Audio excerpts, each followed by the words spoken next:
Alright, folks. I might have to get another GoPro battery. Or just, cave in and move up to the newer models. Because I think the battery is shot. And in mid recording, decides to want to do its own damn thing. But it is all gravy. So what I'm going to try to do is I'm going to shut this camera down until we get up to Round Valley.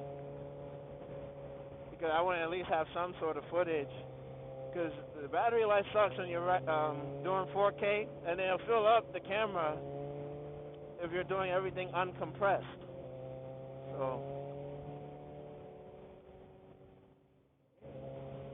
let's see. Oh man, this would have been a prime spot for a pull. Alright, where's Mike and his pull?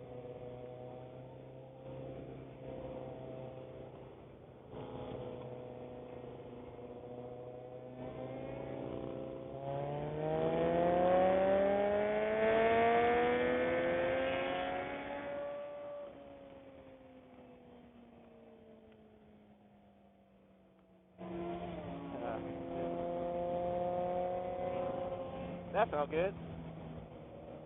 That was a strong pull in third. What's going on?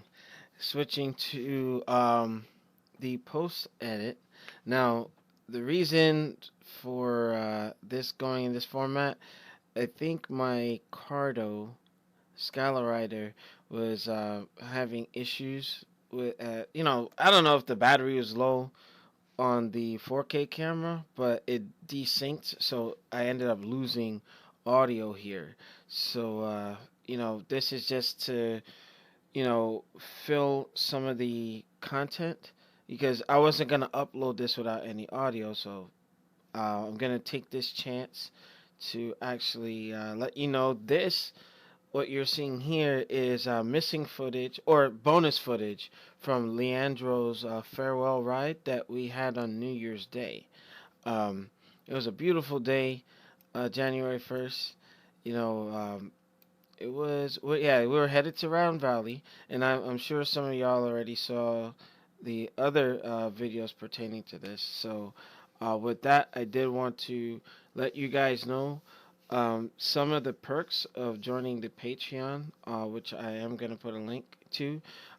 You will have access or an opportunity to be part of a podcast that's going to launch at the end of January, talking about different things.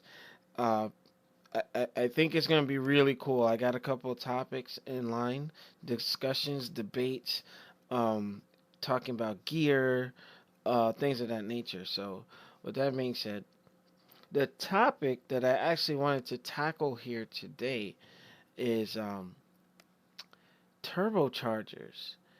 And, I know that it was a long intro, but, with this, since this is going to be a little bit of an extensive video, I have been kind of on the fence because, I've had Zeus for a while now, and in the spring it'll be a year since I had him. And for some odd reason, one day I woke up and I was kind of wondering, I don't know, something about the H2. I started getting the itch and saying, hey, you know what, could I get a trade? And because, I've been making payments on Zeus for a year now. And I love my bike, don't get me wrong. And I'm not looking to leave the ZX14 family. But something, I had a moment where I said, yeah, you know what? I felt like Virgil from Devil May Cry. I need more power. And I don't know. I started asking a lot of questions. And, I know there's Bay Harbor Motors. You have Motorcycle Mall. You have Power Sports that are close to me that I can, I could have started doing inquiries, but I came to my senses. And I said, all right, if anything, I'm kind of sentimental. Zeus and I have grown. I'm learning my bike and everything. And just, I don't know, for some reason I want more. And I started saying, hey, you got an H2 that I found that was like, what, 19,000? Now, Zeus wasn't that much considering, Motorcycle Mall was very generous with me in terms of military discounts and whatnot. So I said to myself, I didn't want payments on the bike, but, I got something reliable and I'm not gonna have to worry. But I said to myself, if anything, it RCC Motors, they have very, I think, affordable prices on their turbocharger kits, like the stage 1 and stage 2. Um, on a stock motor, their stage 1 kit will, estimate give you 260 horsepower. And if you have a built motor, you're talking like 300 horsepower and better. So I said to myself, if anything, if I were to go any route, thinking, being financially responsible, the turbo would be the route to go. But I don't know too much about it other than, just some of the videos and forums I'm looking at. I mean, what's the reliability of the turbo?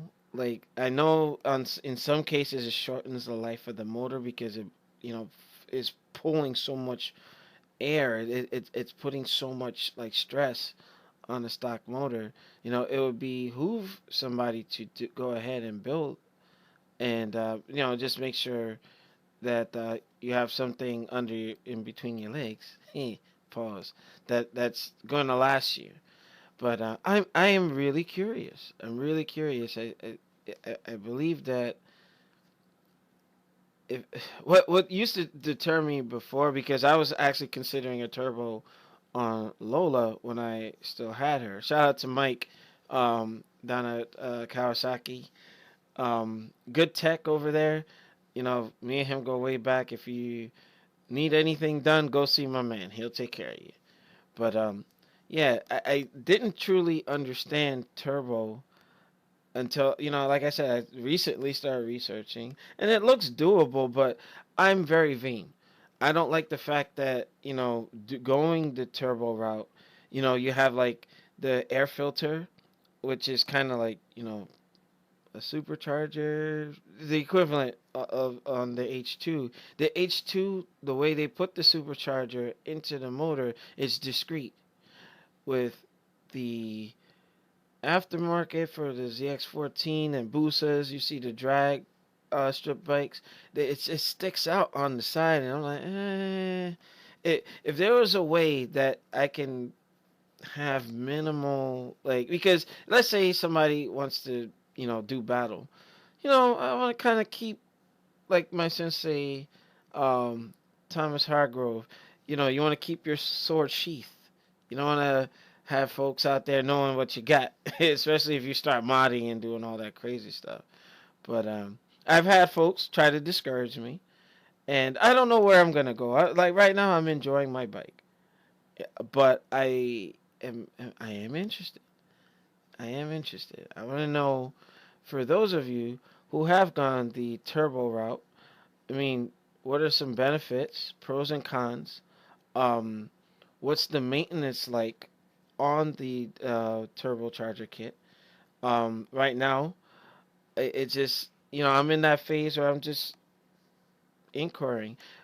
Whomever gets to, watch this video to its entirety, the Predator one day, may not be this season, may not be next season, I will take a stab at, increasing.